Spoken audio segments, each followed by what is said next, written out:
If you know the origin story of Netflix, you've probably heard the legend of Reed Hastings and the late fee.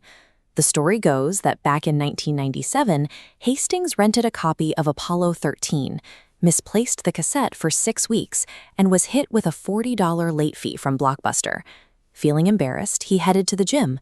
While working out, he realized his fitness center charged a flat monthly rate, whether he used the equipment or not. He thought, why couldn't movie rentals work the exact same way? It is the ultimate Silicon Valley fairy tale. A lone genius gets annoyed by an everyday inconvenience, connects two seemingly unrelated dots, and disrupts a massive industry overnight. But according to Netflix co-founder Marc Randolph, that entire Apollo 13 story is mostly fiction. Hastings actually invented the anecdote early on because the company's subscription mail order model was difficult to explain to the public. The late fee story was just a highly effective PR tool, a neat, relatable way to package a complex e-commerce business for the press. Repeating that pristine origin story so often had a side effect, though. It wrote the other early founders and key executives, people like Randolph, Mitch Lowe, and Patty McCord, completely out of the company's history. If the famous story about a video store revolution was just a marketing pitch, what actually built the most dominant entertainment company of the 21st century? The real beginning was much less cinematic. It started with Hastings and Randolph carpooling together from Santa Cruz to their software jobs. During those long drives, they would endlessly debate the emerging potential of e-commerce, trying to find a product that would be cheap and easy to ship. They eventually read about a new physical format being test-marketed called the DVD. Because DVDs weren't widely available yet, Hastings ran out to a Tower Records and bought a used compact disc to act as a stand-in. They put the disc into a standard blue greeting card envelope, dropped it in the mail with a single stamp, and waited. When it arrived at Hastings' house the next day, unbroken, they knew a mail-order media business was physically possible. Those pragmatic, messy, logistical experiments are what actually built the foundation of Netflix, far removed from the polish of a sudden epiphany.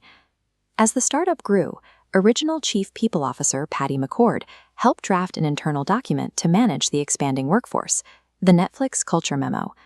This document outlined a very specific corporate philosophy.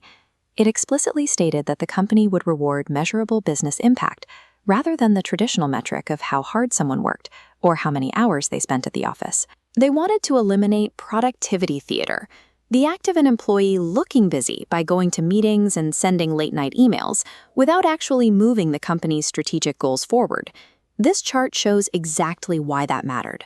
By actively discouraging static routines and demanding real impact, the leadership team was able to ruthlessly cannibalize their own highly profitable DVD by mail business and pivot aggressively into digital streaming.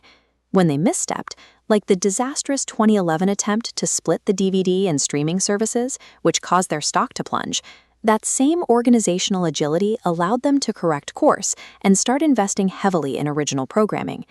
It was this internal operating system, prioritizing ruthless adaptation over static effort, that ensured they survived the death of physical media.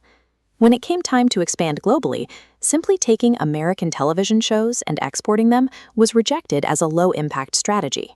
Instead, they engineered the user interface for each market using pseudo-localization to anticipate text expansion, testing how a short English word stretches into a long German or Hebrew word. These UI tests prevented broken user experiences for non-English speakers from day one. They also ran exhaustive A/B tests on audio preferences. They discovered that audiences in France and Germany heavily prioritized high-quality dubbing over subtitles. That localized approach eventually led to transcreation, the practice of producing culturally authentic, original hits within foreign markets that resonate deeply at home while still succeeding globally. True international dominance requires deep, analytical engineering of the local experience. Just translating a domestic product isn't enough.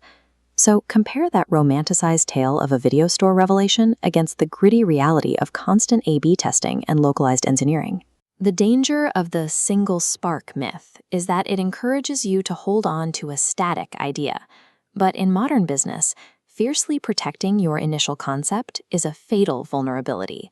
The actual secret to Netflix's longevity is an internal operating system that values measurable impact and embraces constant, messy adaptation.